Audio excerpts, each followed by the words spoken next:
when things go wrong, when you're trying to change the world, when you're doing activism, I wanted to give you some advice.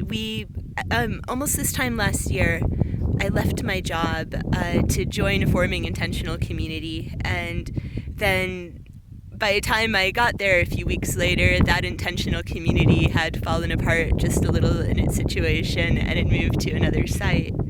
And then a few weeks after that, that intentional community fell apart a little bit, and I ended up moving to another site with just one of the members. And then about 2 months after that, the government decided to change their regulations for long-term camping permits without grandfathering in the people who were already there.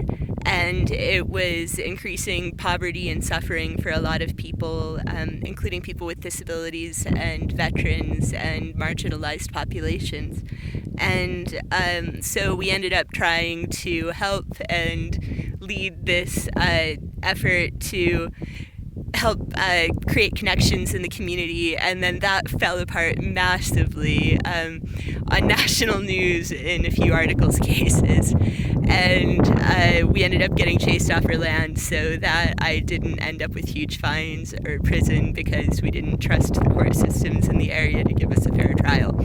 So things fell apart yet again. At this point, we'd had like 4 or 5 absolutely incredible failures in a period of months, and at that point, I was almost ready to give up. It was really hard. My heart was broken. It actually, things that happened injured me psychologically and physically, and it was just a devastating period for me.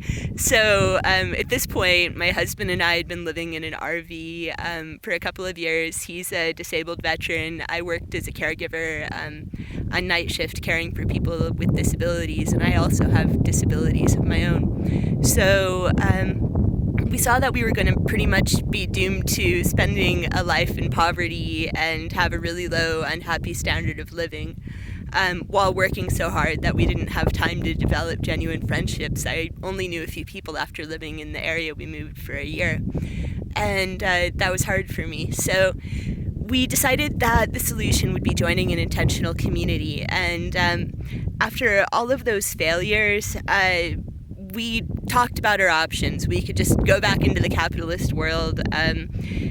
At that point, we actually may have been able to make ourselves a little bit more comfortable, but we chose not to do that. We decided that we were going to continue in the path that we were in and try to rely upon the people in our lives and move further into the gift economy to solve the problems that that had happened. The government crackdown was a really big thing that affected several hundred people negatively. So we put out a call, and I ended up going to stay with friends for a few months because my health problems are such that the negative 40 temperatures here while doing a remodel in an RV could have cost me fingers and toes. So I went to go stay with a friend for a few months, and I was able to find a place to live on the gift economy and got to live in a town that I wanted to check out. It was still kind of a rough time for me because I needed to recover from everything that happened, but it was a good place to take some time to heal and to think about my options. And then what happened after we were kicked off our land is a friend with a larger acreage just a little ways north invited us to pet sit for her. And then she was happy with who we were once she met us, and we really loved her. And so we decided that she would join the forming intentional community too, and we ended up on a larger piece of land with some more desirable features than we started with. So now we have a whole bunch of people sharing resources. We have pensions from people with disabilities who live here. We're looking at what we can do to participate in gift economy opportunities and support cooperative businesses in the area and get some members we have some members who are working on that too, and we have this small forming intentional community that is starting to feel really stable. I think we're going to be able to stay here now. And even though we went through these devastating moments at different times, it worked out really well. So the best advice that I'd give anybody who is thinking about taking a leap, quitting their job, giving up some measure of what the greater world tells you is security, is do it. And then if things go horribly wrong in some way, because when you take a leap, they might, and for us they did several times, don't jump back. Keep going forward.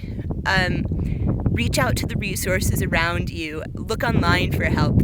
There's a lot of groups and people out there. Look at the transition. Talk to people. Let them know what's going on. Be open to unexpected solutions. There's so many people who are already trying to do something right now, and don't worry too much about acquiring your own resources.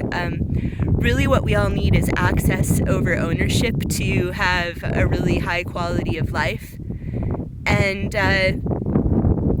I think that by sharing together and by asking and being willing to receive when things fall apart, and then accepting that obligation that forms from the extraordinary gratitude within yourself, we can make a lot of things happen.